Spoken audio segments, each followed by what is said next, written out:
¿Qué les parece si pasamos lista con los alumnos? A ver, alumnos que estáis por ahí, venga, a ver con esos amenes que vamos a pasar la lista. A ver, ¿cuántos están ahí ya preparados para escuchar esta clase, esta escuela? Venga, a ver. Venga, Pilar, Murciana, el Rúa, Samuel, Guadalupe, Carmen, Samuel. A ver, ¿quién más hay por ahí? Ya está. Inmaculada, Esteban, Pastor Rafa, Rocío, Sergio, Joaquín de Pola, eh, Pilar Vargas, ya lo he dicho antes, Sergio también lo he dicho antes, si me lo repetí varias veces. Aarón, Dios te bendiga. Amén. Bueno, bien, vale. Aquilino, compañero, Dios te bendiga. Ya estaba yo dudando, digo, este que no entra, que no ha entrado todavía. Bueno, gloria al Señor. Bueno, la verdad es que el estudio este no es el último es la semana que viene. La semana que viene sí, ya que es el último de los salmos mesiánicos, que es el Salmo 108. Y ahora yo pregunto porque lo dije, ¿qué salmo nos toca hoy? A ver, a ver, colegiales, muy bien, el 102, Pilar, el 102, ¿eh? El 102, ¿de acuerdo? Bueno, gloria al Señor. Bueno, pues vamos a... No te preocupes, hermana. No te preocupes. Y a veces yo ni me acuerdo. Yo muchas veces digo, Señor, ¿qué salmo tengo que prepararme hoy? Que no me acuerdo. Bueno, gloria al Señor. Amén. Bueno, vamos a entrar ya en el Salmo 102. Y este salmo es interesante. Porque no creo que lo pueda terminar hoy. O sea, me va a faltar hoy tiempo. Y fíjense que hay una hora por delante, pero yo creo que me va a faltar tiempo porque es bastante extenso este salmo. Este salmo se le llama o se le conoce al salmo como el que no cambia. El que no cambia. Esto es interesante, el que no cambia. Miren, si ustedes que tendrán la Biblia abierta, porque es bueno que tengan la Biblia ahí y que tengan pues para tomar notas, así que tomen la primera nota para que ustedes luego la lean, que yo lo voy a leer y algunas no podré leerlas y las que pueda leer las leeré y las que no, pues no pasar mucho tiempo. ¿De acuerdo? Bueno, decirles, hombre, Maki, hermano Maki, qué alegría de verte, qué alegría de verte, Maki. Bueno, qué sorpresa de verte ahí. Dios te bendiga, espero que te encuentres bien con la familia. Un abrazo para ti y para todos los tuyos, Maki, que te quiero. Gloria al Señor. Bueno, vamos a entrar ya en el Salmo 102, Salmo mesiánico. Y he dicho que teníamos que abrir la Biblia en Hebreos capítulo 1, versículo 10 al versículo 12. ¿Y por qué tenemos que empezar en Hebreos? Pues sencillamente porque este pasaje de Hebreos, que ahora vamos a recitar, es nuestra autoridad precisamente para considerar que el Salmo 102 es mesiánico. O sea, esto precisamente, los textos que vamos a leer ahora, es lo que van a demostrar precisamente, lo que van a dar autoridad a que el Salmo 102 es un salmo mesiánico. Y dice así el Salmo, el Hebreos capítulo 1 del 12 del 1 del 10 al 12. Murciana dice que tiene la Biblia abierta. Muy bien, eso está muy bien, Murciana. Muy bien, que no se digan que los de Murcia, amén. Gloria al Señor. Murcia, la huerta de Europa. Bueno, seguimos. Dice así los textos bíblicos. Tú, oh Señor, en el principio fundaste la tierra y los cielos son obra de tus manos. Ellos perecerán, mas tú permaneces y todos ellos se envejecerán como una vestidura y como un vestido lo envolverás y serán mudados, pero tú eres el mismo y tus años no acabarán. Por lo tanto, esta referencia de Hebreos es lo que da autoridad, como que el Salmo 102 es un salmo mesiánico. ¿eh? Y este salmo se divide en dos partes principales. La primera es la oración del hombre solitario y rechazado, hablando de Cristo, ¿eh? Y la segunda es la respuesta de Dios Todopoderoso al Hijo Eterno. Este salmo es maravilloso, ¿eh? Así que atención con él, tomen apuntes, gloria al Señor. Hay muchos que se pierden en estas escuelas y créanme que estas escuelas son muy necesarias para que podamos entender y comprender la Biblia, la palabra del Señor. Yo siempre he dicho que el pueblo tiene mucha falta de enseñanza. El pueblo tiene muchísima. Ya saben que... Rosario, espero que ahora escuches. Amén. María Navarro tampoco... Vale. ¿Escucháis todos ahora? María Navarro, ¿te escuchas?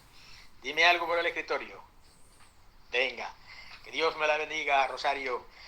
Ustedes saben que nosotros estamos en el coloquio y escuchamos mucha gente hacer preguntas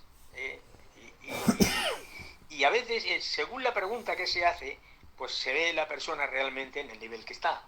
Y la verdad es que hay mucha falta de enseñanza, porque muchas veces se hacen preguntas que ya se tendrían que saber hace pues muchísimos años, muchísimos años. Entonces es bueno, hermanos, estudiar la palabra del Señor. Bueno, hemos dicho que este salmo se divide en dos partes.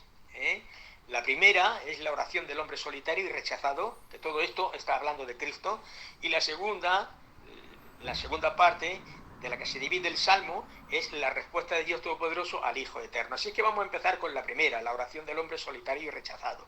Aquí, mis hermanos, hay tres temas principales en la oración de este hombre divino. Primero está el lamento, soledad y lo efímero de la vida. Repito, está el lamento, soledad y lo efímero de la vida. O sea, la vida es algo efímero, algo que es pasajera, algo que inmediatamente pasa.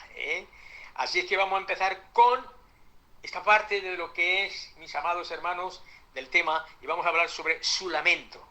El lamento, vamos a ver. Se trata de un diálogo entre el Padre y el Hijo. El Salmo se trata de un diálogo entre el Padre y el Hijo. Se cree que el escenario de este diálogo es en el huerto del Getsemaní. Es en el huerto del Getsemaní. Cuando dice en Hebreos, en el capítulo 5, dice Cristo, dice que en los días de su carne ofreció ruegos y súplicas con gran clamor y lágrimas al que lo podía librar de la muerte, y dice que fue oído a causa de su temor reverente, y aunque era hijo, por lo que padeció, aprendió la obediencia. Entonces se cree que realmente está basado precisamente en la experiencia esta del huerto del Getsemaní. No podemos sondear, queridos hermanos, y muchísimo menos las profundidades de esa agonía. Eso es tremendo, hermanos, de la cual su sudor era como grandes gotas de sangre, dice el texto bíblico, que caían a la tierra. Fue una transición personal, hermanos, fue una íntima relación, una íntima comunión entre el Padre y el Hijo allí en el huerto de Getsemaní. Gloria al Señor, aquello tuvo que ser tremendo. La Biblia nos habla muy poquito, gloria a Dios, pero en Hebreos nos expande realmente y nos hace ver un poquito más, nos abre la ventana y nos muestra la escena del Getsemaní, ahí Jesucristo, y aquello tuvo que ser tremendo, hermanos, tremendo, de verdad que sí. Amén. Así es que fue, como hemos dicho, una relación íntima entre el Padre y el Hijo, ¿de acuerdo? En los primeros 11 versículos de este Salmo se habla 23 veces de mí y me. De mí y me. O sea, se repite mucho la palabra mí y me, y eso es interesante. Así que lo que vamos a hablar precisamente ahora es de la soledad de Cristo. De la soledad. Él emplea tres símiles. Uno del símil que emplea es que dice que yo soy semejante al pelicano. Ese es uno. Otro, soy como el búho, y otro, soy como el pájaro. Esos son los tres similes que emplea aquí para referirse precisamente a la soledad de Cristo. Y ahora vamos a entrar un poquito hablando sobre esto, ¿de acuerdo? El pelicano es el cuadro perfecto, yo diría, de la depresión, sentado siempre a la orilla de la ciénaga, con la cabeza siempre sobre su pecho. Alguien dijo en una ocasión del pelícano, él dijo, es el ave más sombria, más austera que jamás he visto. O sea, este es un cuadro, hermanos, esto es un cuadro melancólico, que está seguido precisamente por el del búho, el clamor, el lamento, el alarido, se oye triste ahí entre las ruinas. Vemos a un búho, hermanos, como siempre está en la soledad, está en las ruinas ahí, y está lamentando siempre, abatiéndose entre edificios que están abandonados, hermanos, y sobre los sepulcros en las encinas del que está adolorido. O sea que el búho está representando la soledad, pero luego también se representa al pájaro, o sea, al gorrión. En cambio, es un pájaro distinto a los demás, porque es un pájaro sociable. El gorrión es un pajarico sociable, pero cuando pierde su pareja, cuando el gorrión pierde su pareja, es un cuadro, hermanos, silencioso del abandono y de la tristeza. Esto es verdad. Estos tres son emblemas precisamente de la extrema soledad, queridos hermanos, y uno puede sentirse abandonado entre una muchedumbre. Fíjese, uno puede estar dentro de una muchedumbre, rodeado de grande gente, y al mismo tiempo sentirse solo, y al mismo tiempo sentirse abandonado. ¿No le ha pasado a usted esto alguna vez? ¿No le ha sucedido a usted alguna vez que se ha encontrado solo a pesar de que ha tenido mucha gente a su alrededor? Uno puede sentirse abandonado entre una muchedumbre, y aún, hermanos, en la metrópoli de una gran ciudad puede ser el lugar más solitario sobre la tierra. Mire, usted puede estar, por ejemplo, en una ciudad como Nueva York, si es grande aquello, y aún ahí en medio sentirse solo, solo, como si viviera solo. La soledad de Cristo, hermanos, en su vida, aquí en la tierra, se enfatiza precisamente en los evangelios, por lo menos en 4 textos. En el hogar, en su casa. Él tenía como mínimo 4 hermanos. Jesús tenía como mínimo 4 hermanos. Uno que era Jacobo, otro se llamaba José, otro se llamaba Judas y otro se llamaba Simón. Y también tenía hermanas, según el texto bíblico de Marcos, capítulo 6, versículo 3, que ahí nos dice que Jesús tuvo más hermanos y hermanas. Gloria al Señor. Ahora bien, cuando nosotros leemos esto aquí y comparamos este texto con las palabras proféticas del Salmo 69:8, porque está profetizando David en el Salmo 69:8, y está profetizando precisamente aquí de Cristo y sus hermanos, y donde dice, extraño he sido para mis hermanos y desconocido para los hijos de mi madre. Y es que los hermanos no creían en él. Es triste, fíjense bien qué cosas. Él era nada menos que el Mesías, gloria a Dios, y no creían en él, vivían con él, estaban con él, era el mayor de ellos, hermanos, y sin en cambio era un extraño, no creían en él. Después sí, después ya se convirtieron, por supuesto que sí. Así es que vemos primeramente a Cristo en la soledad, en su mismo hogar, en su misma casa. Ahí comienza con la soledad, pero también en la oración. También en la oración, hermanos. Y en muchas ocasiones Jesús salió, dice la Escritura, a lugares solitarios a orar, como nos dice Marcos, capítulo 1, 6 también, y el 14, que dice que se levantaba por la mañana siendo muy oscuro y que se fue a los lugares desiertos, dice, y allí oraba. ¡Qué maravilla! Gloria al Señor. En 2 ocasiones, hermanos, por lo menos, pasó una noche entera en oración. Una fue antes de escoger a los apóstoles, a sus discípulos. Dice que se pasó toda la noche en oración y que después de pasarse toda la noche en oración, bajó y escogió a los 12. Y otra, hermanos, según el texto bíblico, después del asesinato de Juan el Bautista. Cuando Juan el Bautista fue decapitado, también ahí, mis amados hermanos, también pasó toda la noche entera en oración. Sus periodos, hermanos, de sagrada comunión, porque aquello era una sagrada comunión con el bendito Padre, se pasaron la mayoría en la soledad, hermanos.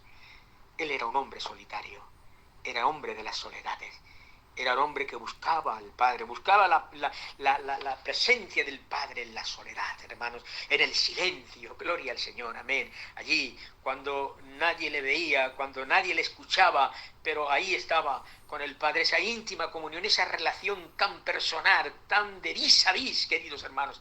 Ay, Dios mío de mi vida, cuánta necesidad, queridos hermanos, tenemos nosotros de aprender, precisamente, de aprender de Cristo Jesús. Por eso no me sorprende, hermanos, que los discípulos se ve que lo escucharon orar en alguna ocasión, se ve que lo observaron cómo oraba y se acuerdan de aquel pasaje que fueron a decirle a Jesús y le dijeron: Maestro, enséñanos a orar.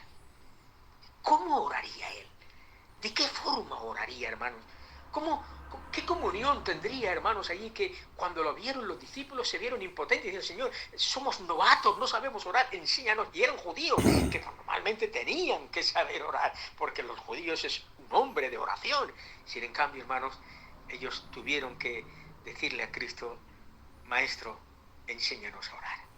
Pero también, hermanos, también en el huerto del Getsemaní, ahí vemos la soledad de Cristo en el huerto del Getsemaní. El grupo de los discípulos, ya saben que se dividió en tres. Primero los 8 discípulos, luego 3, Pedro, Juan y Jacobo, que se los llevó, y Jesús, quien se retiró, dice la Biblia, a distancia de un tiro de piedra, dice, puesto de rodillas, oró a solas en su agonía. Allí, hermanos, en la soledad. ¿Ven? ¿Se dan cuenta? Él era un hombre de la soledad. Gloria al Señor. Y también en la cruz, gloria al Señor. En el aposento alto, hermanos, Jesús había dicho a sus discípulos: seréis esparcidos, cada uno os marcharéis por un lado y me vais a dejar solo. ¿Qué sabéis? Que Pedro siempre salía diciendo: no, no, Señor, aunque todos te dejen, yo nunca te dejaré. Y el Señor le dice: Pedro, Pedro, Pedro, antes que el gallo cante 2 veces, tú me vas a negar 3. Judas le había traicionado, Pedro le había negado y los demás habían desaparecido. Pero, mis amados hermanos, la cruz ya fue el colmo. Amén. Allí, hermanos, clavado en aquella cruz, había mucha gente alrededor, es verdad, muchos espectadores estaban ahí en la cruz, pero que solo estaba Jesús. Solamente estaba ahí María, la madre, y Juan, el discípulo. Las demás mujeres, dice la Biblia, que de lejos, ellas estaban de lejos mirando.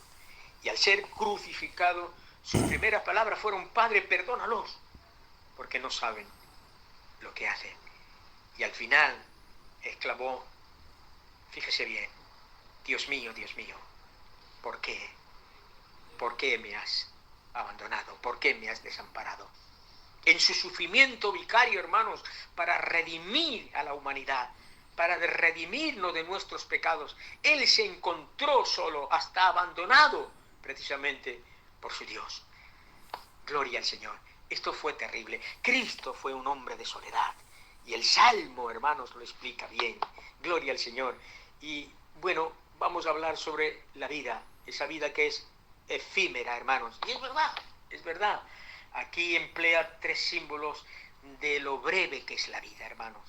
La vida, el otro día escuché una frase que no era de un cristiano.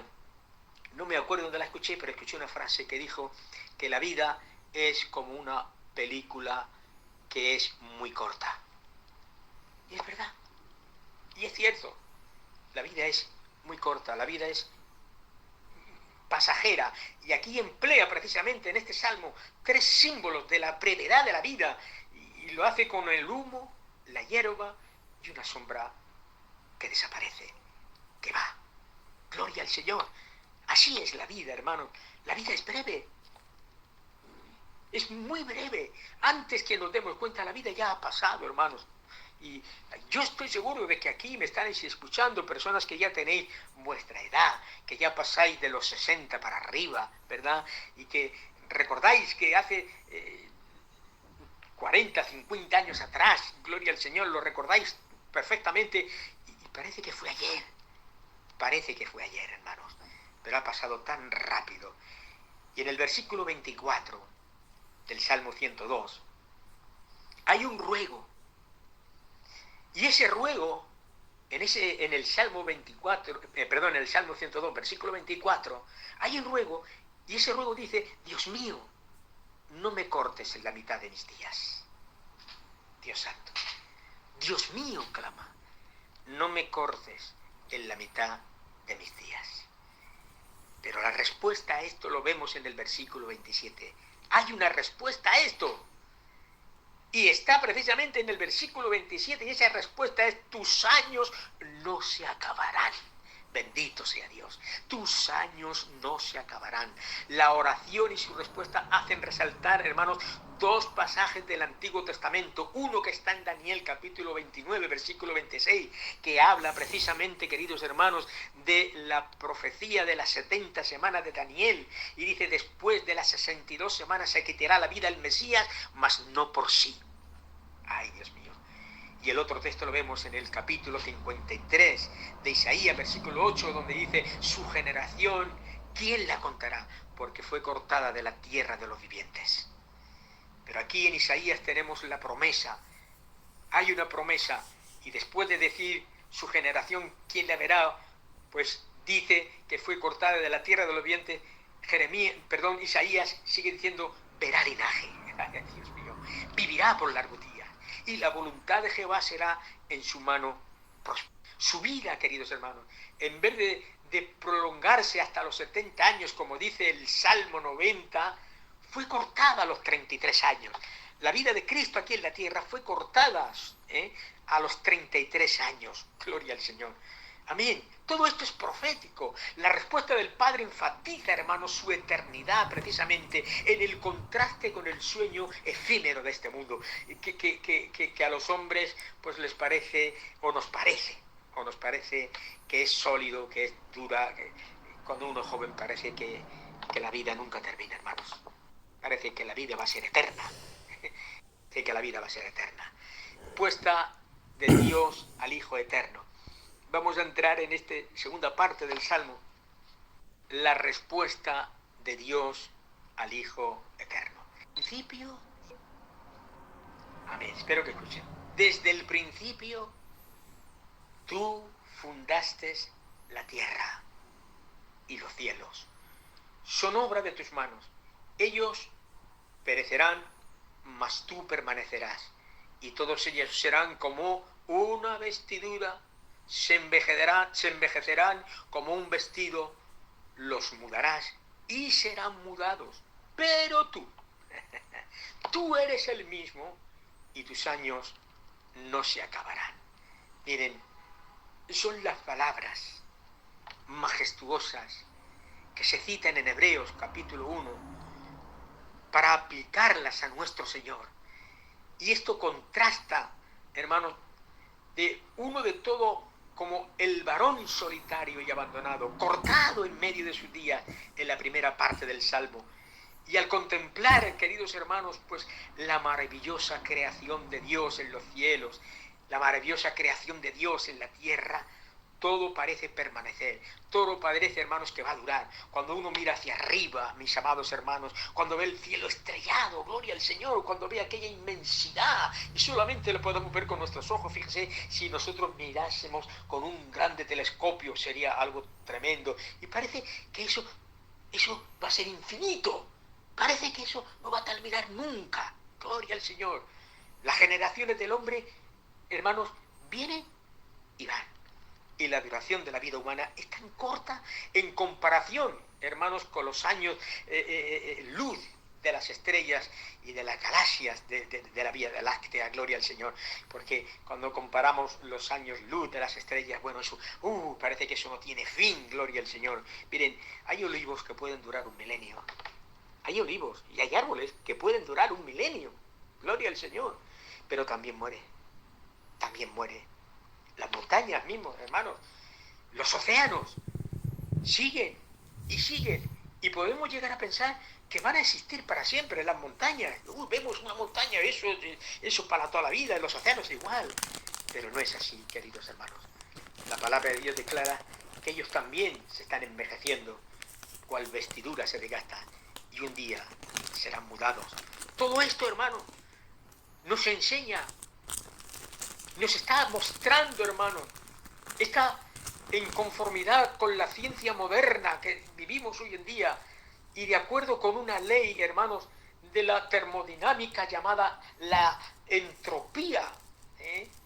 O sea, todo el universo, absolutamente todo el universo se está gastando, todo el sol está quemando toneladas y toneladas astronómicas de materia cada segundo. Pero esto es solo cuestión de tiempo hasta que se consuma a sí mismo, hermanos, para quedar frío y quedar muerto al final. Nuestro planeta se está desnudando poco a poco, hermanos, de sus recursos y gracias a una población explosiva, hermanos, que no tiene escrúpulos con la creación. El carbón, el petróleo, los bosques, hermanos, todo esto se están agotando a un ritmo, hermanos, acelerado, gloria al Señor. Los ríos, los lagos, los océanos sufren, hermanos, envenenamiento químico precisamente por las industrias que el hombre ha levantado. Y aún el aire, la atmósfera que estamos respirando, que sostiene la vida, ha sido invadido, hermanos, por las invenciones estas feas del hombre, gloria al Señor, y cada vez más. O sea que la vestidura se hace más andrajosa, la vestidura se hace cada día más raída, pero la Biblia, hermanos, declara que habrá un día futuro donde habrán cielos nuevos y tierra nueva, bendito sea Dios, en los cuales morará la justicia, habrá orden en ellos, como nos dice Isaías en el capítulo 65, porque aquí yo crearé nuevos cielos y nueva tierra, y de lo primero no habrá memoria, ni más vendrá el pensamiento. Y como está escrito, hermano, en el libro del Apocalipsis, y vi un cielo nuevo y una tierra nueva, porque el primer cielo y la primera tierra pasaron, y el mar no existe más. El apóstol Pedro, en su segunda carta, hermanos, nos dice, el día del Señor vendrá como un ladrón en la noche, en el cual los cielos pasarán con gran estruendo, y los elementos ardiendo serán deshechos, y la tierra y la obra que en ella hay serán quemadas. Y Pedro sigue con una ampliación, una aplicación para ti y para mí en esta noche. Dice, puesto que todas estas cosas, ay Dios mío, han de ser deshechas, ¿cómo no debéis vosotros andar en santa y piadosa manera de vivir? Dios mío, enséñame a vivir. Enséñame a vivir en santidad. Enséñame a vivir, Señor, de una manera piadosa y santa. Porque agrega el apóstol Pedro, los cielos encendiéndose serán deshechos y los elementos siendo quemados se fundirán. Y en contraste, queridos hermanos, con un mundo que perece, perecedero, que tiene fin, que es finito, el Dios eterno, el Dios inmenso, grandioso, gloria al Señor, se dirige al Hijo eterno, diciéndole, tú eres el mismo y tus años no se acabarán. Bendito sea el nombre del Señor. Gloria a su santo nombre, hermanos. Bendito sea su nombre. Uno de los títulos del Mesías en Isaías capítulo 9, versículo 6 dice, el Padre de la eternidad. Él es Padre eterno o el Padre de la eternidad, dice Isaías, hermano. O sea que en la eternidad pasada, Cristo era el Hijo eterno, siendo en la forma de Dios, como dice Filipenses capítulo 2, versículo 6. En la eternidad futura, hermanos, cual pariente cercano, cual redentor, con su esposa a su lado, con su iglesia a su lado, Él será todavía siempre el Hijo eterno del Padre. Gloria al Señor, Él siempre será el Hijo. Y le veremos, mis amados hermanos, y Él estará en ese cuerpo glorificado por la eternidad de la eternidad, como testimonio de lo que Él hizo por nosotros. Y uno de los atributos de la deidad es la inmutabilidad. Eso es uno de los atributos de la deidad, la inmutabilidad. inmutabilidad. Y déjenme que les hable un poquito sobre este atributo de la inmutabilidad. ¿Por qué es inmutable? Hablar de la inmutabilidad de Dios, hermanos, es un océano. Y me gustaría, el tiempo que me queda, y creo que quizás no lo pueda terminar, si lo puedo terminar, lo termino, y si no, lo dejaremos para la próxima semana. Pero hago una pregunta. ¿Qué entienden ustedes? ¿O qué es la inmutabilidad de Dios? ¿Qué es la inmutabilidad de Dios? Decía el famoso filósofo Heraclito de Éfeso, todo fluye, todo cambia, nada permanece. Todo fluye, todo cambia, nada permanece. La frase se puede resumir de la siguiente manera: nada perdura, solo el cambio. Está comprobado, hermanos, está comprobado que la principal fuente de estrés en la sociedad, hermano, es el cambio. Por lo tanto, es el que produce mayor inquietud en el ser humano, hermanos, el mayor cambio de todos, y es el que produce, hermano, la incertidumbre más grande del hombre, es el mayor cambio que el hombre debe de sufrir, y ese cambio debe ser precisamente con la muerte. Y ahí, del hombre, hermanos, entra en su propio estrés.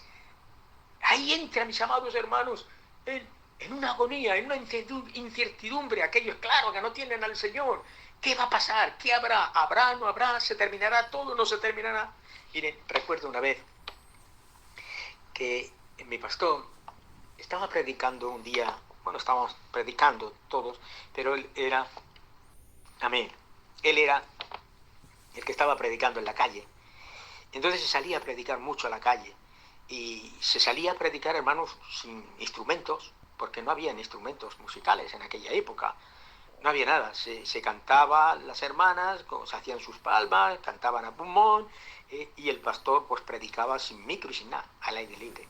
Pero muchas veces se reunían allí escuchando la palabra 500, 600, 700 personas. ¿Se imaginan lo que es predicar a esa gente? Bueno, pues un día él predicó sobre que el hombre no es feliz. Y un hombre que estaba allí entre la muchedumbre escuchando le interrumpió y le dijo: yo soy feliz. Y mi pastor le dijo: no, usted no es feliz. Y aquel hombre volvió a responderle: yo soy feliz. Y mi pastor le dijo: no, usted no es feliz. Y volvió a responderle: oiga, que yo soy feliz. A lo que mi pastor le respondió y le dijo: ¿usted sabe que tiene que morirse? Hombre, claro. Entonces no es feliz. Entonces no es feliz. Miren, algunos cambios son bienvenidos. Algunos cambios son bienvenidos. Otros, sin en cambio, pues no lo son. La verdad. Otros no lo son. Miren, un gran consuelo para usted, para mí en esta noche, que vivimos estos tiempos y tiempos turbulentos, muy problemáticos, inciertos, hermanos, es precisamente la confianza que tenemos en que Dios es inmutable, en que Dios no cambia. Dios no cambia. Los teólogos se refieren a este atributo de Dios como la inmutabilidad de Dios, el Dios que no cambia. Pero vamos a ver muchas cosas. Cosas que posiblemente usted va a aprender de ese atributo. Cosas que se va a encontrar con textos en la Biblia que posiblemente hayan aparentemente contradicción entre los textos. Y todos saben por qué. Por no entender precisamente este atributo de la inmutabilidad de Dios. Cuando no se entiende este atributo, hay muchos textos en la Biblia que parece que se contradicen, pero en esta noche lo que vamos a hacer es ver realmente hasta dónde llega y qué es la inmutabilidad de Dios. La inmutabilidad es una de las perfecciones de Dios que nos ha sido, hermano, reveladas en la palabra de Dios, porque nos ha sido reveladas en la palabra del Señor. Pero al mismo tiempo, este atributo de Dios, este atributo de la inmutabilidad de Dios, no se ha estudiado con mucha frecuencia. Se suele hablar mucho del amor de Dios, de la misericordia de Dios, de la bondad de Dios, de todos estos atributos, pero sin en cambio se habla poco o se enseña poco de la inmutabilidad de Dios. Miren, la inmutabilidad es una de las excelencias que distinguen al Creador de todas sus criaturas. Dios es el mismo perpetuamente. O sea, Dios no está sujeto a cambio alguno en su ser. Dios no está sujeto a cambio en sus atributos ni en sus determinaciones. Por eso Santiago, capítulo 1, versículo 17, nos dice: toda buena dádiva y todo don perfecto desciende de lo alto, del Padre de las luces, en el cual no hay mudanza ni sombra de variación. Es por eso, hermanos, es por eso que Dios es comparable a una roca en Deuteronomio. Sí, se le compara a una roca. Dice, Él es la roca cuya obra es perfecta, porque todos sus caminos son perfectos. O sea, Dios es comparable a una roca. ¿Por qué? Dios permanece inmovible. O sea, cuando el océano, hermanos, entero, que rodea una roca, fluctúa continuamente sobre la roca, y aunque todas las criaturas estén sujetas a cambios, porque lo están, Dios es inmutable. Dios no cambia. Él no conoce el cambio alguno porque no tiene principio, no tiene fin. Dios es por siempre. Y ahora la pregunta: ¿cómo es Dios inmutable? ¿Sabemos que Dios es inmutable? Sí, claro que sí. Pero, ¿y la otra pregunta? ¿Cómo es Dios inmutable? Bueno, vamos a analizar esta parte de este atributo de Dios. ¿Cómo es Dios inmutable? Dios es inmutable en su esencia. En su esencia. O sea, Dios es inmutable en la esencia, en su naturaleza, en su ser, porque son infinitos. Y al ser infinitos, por esa causa, no están sujetos a cambio alguno. Nunca hubo un tiempo, hermanos, en el que Él no existiera. Nunca. Nunca habrá día en el que Él deje de existir. Dios nunca ha evolucionado, nunca ha crecido, nunca ha mejorado. Lo que es hoy ha sido siempre y siempre será, como dice Malaquías, porque yo, Jehová, no cambio. Esta es la afirmación que sale precisamente de sus labios, de su boca. Gloria al Señor. Es una afirmación absoluta, con propiedad, porque yo, Jehová, no cambio. Amén. Gloria al Señor. No puede mejorar. Dios no puede mejorar.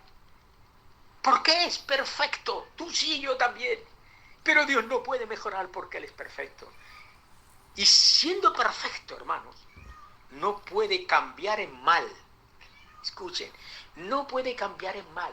Siendo totalmente imposible que algo externo le afecte a Él. Dios no puede cambiar ni en bien ni en mal. No puede cambiar ni en bien ni en mal. Porque Él es el mismo perpetuamente. Solo Él puede decir, yo soy el que soy. Y añadió: así dirás a los hijos de Israel: Jehová, el Dios de vuestros padres, el Dios de Abraham, el Dios de Isaac, el Dios de Jacob, me ha enviado a vosotros. Este es mi nombre para siempre, y con él se me recordará por todos los siglos. Aleluya. Bendito sea el nombre del Señor. Hermanos, el correr del tiempo no le afecta en absoluto. En el rostro eterno de nuestro Dios no hay vejez, no hay arrugas, por lo tanto su poder nunca puede disminuir, ni tampoco aumentar. Escuchen, no puede disminuir su poder ni tampoco aumentar, ni su gloria puede palidecer, nunca. Gloria al Señor. Pero Dios también es inmutable en sus atributos. En sus atributos. Amén. Gloria al Señor. Miren, cualquiera que fuesen los atributos de Dios antes que el universo fuera creado, son ahora exactamente los mismos. Y así permanecerá para siempre. O sea, es necesario que sea así, ya que los atributos de Dios son las perfecciones y cualidades esenciales de su ser. Su poder es indestructible, hermanos. Su sabiduría es infinita. Amén. Y su santidad, queridos hermanos, es inmancillable. Como la deidad no puede dejar de ser, así tampoco pueden los atributos de Dios cambiar, hermanos. No pueden cambiar tampoco. Amén. Su veracidad es inmutable. Gloria al Señor. Como dice el Salmo, para siempre, oh Jehová, permanece tu palabra en los cielos, de generación en generación es tu fidelidad. Bendito sea Dios. Ay, Dios mío, gloria a tu nombre, gloria a tu nombre, gloria a tu nombre, gloria a tu nombre, Señor. ¿Y qué podemos decir de su amor? Su amor es eterno. ¿Lo dice Jeremías? ¿Recuerdan aquel pasaje de Jeremías? Jehová se ha manifestado hace ya mucho tiempo diciendo, con amor eterno te he amado, por eso te prolongaré mi misericordia. Gloria al Señor. Amén. Amén. Su misericordia, hermanos, es incesante. Incesante. Miren, ¿recuerdan el pasaje de Jonás? Cuando él protestó por el trato que Dios le daba a los de Nínive, declaró claramente que Dios no estaba actuando inconsecuentemente con su carácter, sino más bien estaba actuando previsiblemente. Jonás intentó huir de la presencia de Dios en su intento inútil, porque ¿quién puede escapar de Dios? ¿Qué iluso era Jonás? Quería escaparse, esconderse de Dios. Como si de Dios podemos escaparnos, como si de Dios nos podemos esconder, hermanos. ¿Cuántas cosas hacemos en lo secreto cuando creemos que nadie nos ve y que nadie nos oye? Pero ahí está Dios. Ahí está Dios. Amén. Gloria al Señor. Y Jonás intentó huir inútilmente para impedir que Dios actuara consecuentemente con su propio carácter. Por eso dice Jonás, pero Jonás se disgustó. Se disgustó en extremo, o sea que no fue poco. Y encima que se disgustó en extremo, se enojó. Y oró a Jehová y le dijo, Jehová, ¿no es esto lo que yo decía cuando aún estaba en mi tierra? Por eso me apresuré a huir a Tarsis, a España. Quería venirse aquí. Por eso me apresuré a ir a España, porque yo sabía que tú eres un Dios clemente y piadoso, tardo en enojarte y de gran misericordia, y que te arrepientes del mal. Amén. Atención a esto que vamos a entrar ahora, porque es muy necesario que se comprenda perfectamente lo que quiero decir ahora. Así que muy atentos todos, porque aquí van a aprender cosas. Cuando Dios se arrepintió del mal que había declarado que iba a traer sobre los ninivitas, Dios no solo estaba actuando consecuentemente con su carácter, también estaba actuando consecuentemente con su palabra, hermanos. Porque en Jeremías, capítulo 18, versículos 7 y 8, dice en un instante hablaré contra naciones y contra reinos, para arrancar, para derribar, para destruir. Pero, atención, si esas naciones se convierten de su maldad contra la cual hablé, yo me arrepentiré del mal que había pensado hacerles. Esta esperanza fue, hermanos, la que hizo que el rey de Nínive se arrepintiera, junto, claro está, con toda la ciudad. Las acciones de Dios son predecibles porque Él es inmutable. Escuchen, las acciones de Dios son predecibles porque Él es inmutable. Esta era precisamente la esperanza del arrepentimiento del rey de Nínive y el temor del profeta Jonás, porque él temía precisamente de que se arrepintieran, porque Dios los iba a perdonar. Y como dice el Salmo 100, entrad por sus puertas con acción de gracias, por sus atrios con alabanza, alabadlo, bendecid su nombre, porque Jehová es bueno para siempre, para siempre, para siempre, para siempre, para siempre, es su misericordia y su fidelidad por todas las generaciones. Amén, gloria al Señor. Por lo tanto, Dios es inmutable en sus consejos y en sus decisiones. O sea, su voluntad, escuchen, su voluntad nunca cambia. Algunos han puesto objeción de que la Biblia dice en el libro del Génesis, cuando dice, y se arrepintió Jehová de haber hecho al hombre en la tierra y le dolió en su corazón. Y yo digo, ¿se contradice la Biblia a sí misma? Por un lado, el texto bíblico nos dice que Él no cambia, que Él no se arrepiente, y por otro lado vemos que dice que sí, que se arrepiente. ¿Qué pasa? ¿Se contradice la palabra del Señor? No, eso jamás puede suceder. Analicemos lo que dicen las Escrituras. Números capítulo 23, versículo 19. Dios no es hombre para que mienta, ni hijo del hombre para que se arrepienta. En Samuel, primera de Samuel capítulo 15, versículo 29, dice la Biblia, además, el que es de la gloria de Israel no mentirá, porque no es hombre para que se arrepienta. ¿Cómo damos una explicación a esto?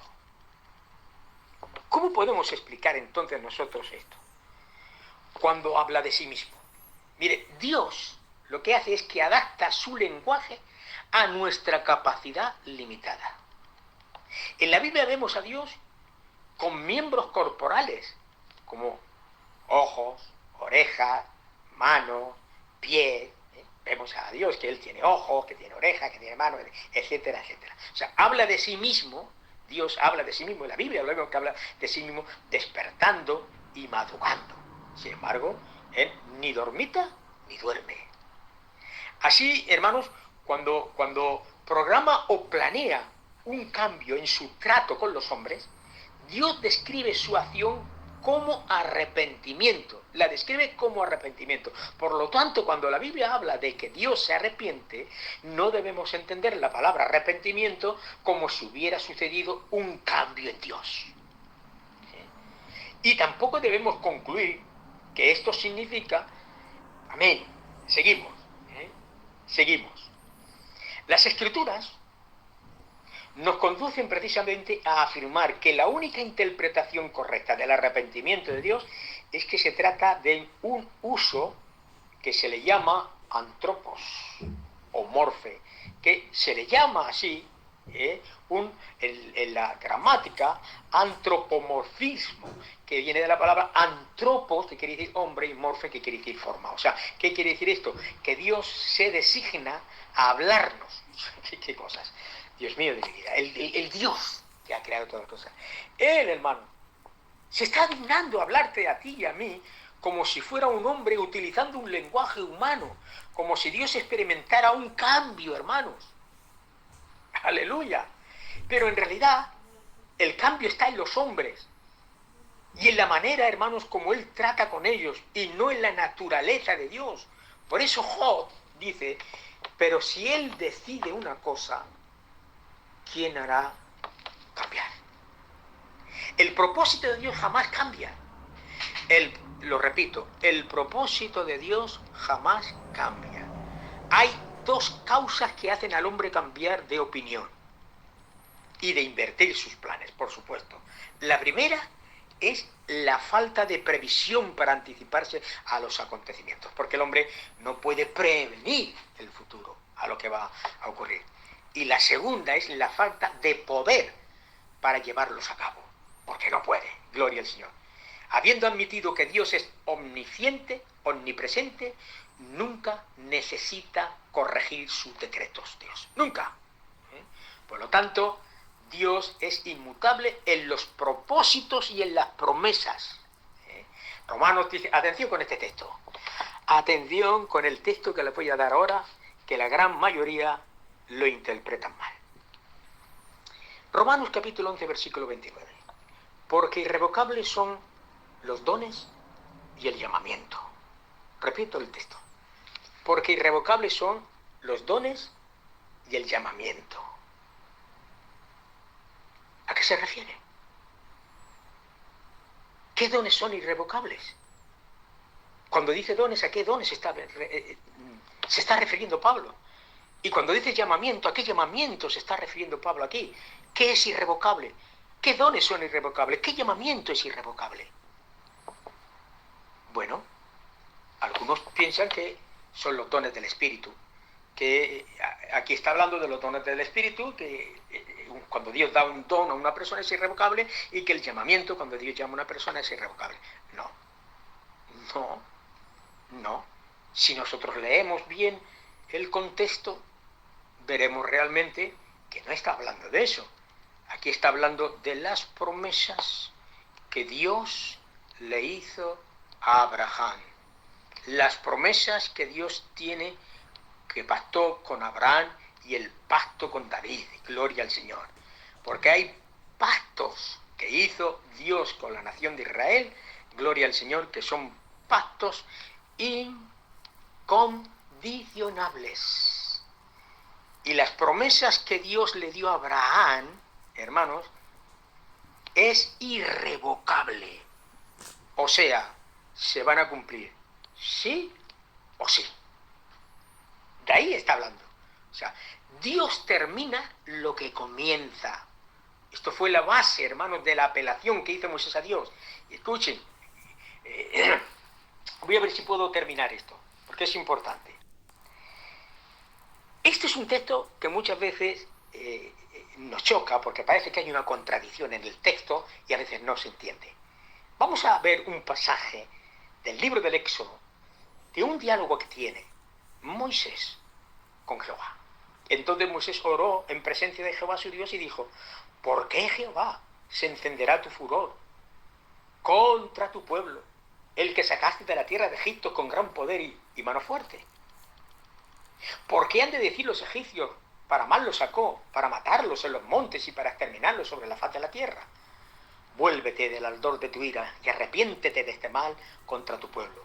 Acuérdate de Abraham, de Isaac y de Israel, tus siervos, a los cuales has jurado por ti mismo, y le has dicho: yo multiplicaré vuestra descendencia como las estrellas del cielo, y le daré a vuestra descendencia toda esta tierra que os he hablado, y ellos la poseerán como heredad para siempre. Entonces Jehová se arrepintió del mal que dijo habría de hacer al pueblo.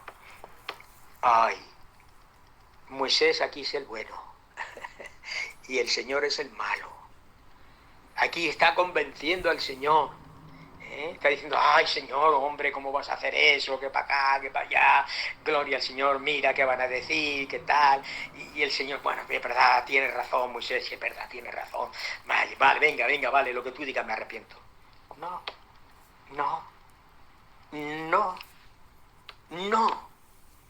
Aquí las acciones de Dios en respuesta a la apelación de Moisés no fueron una contradicción a su inmutabilidad, sino un trabajo accesorio a esa inmutabilidad.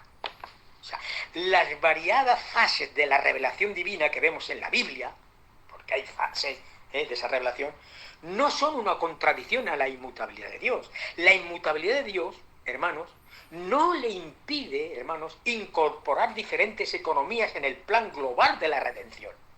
O sea que en el capítulo 9 al capítulo 11 de Romanos, el apóstol Pablo muestra cómo la historia es una parte precisamente del plan eterno y único de Dios.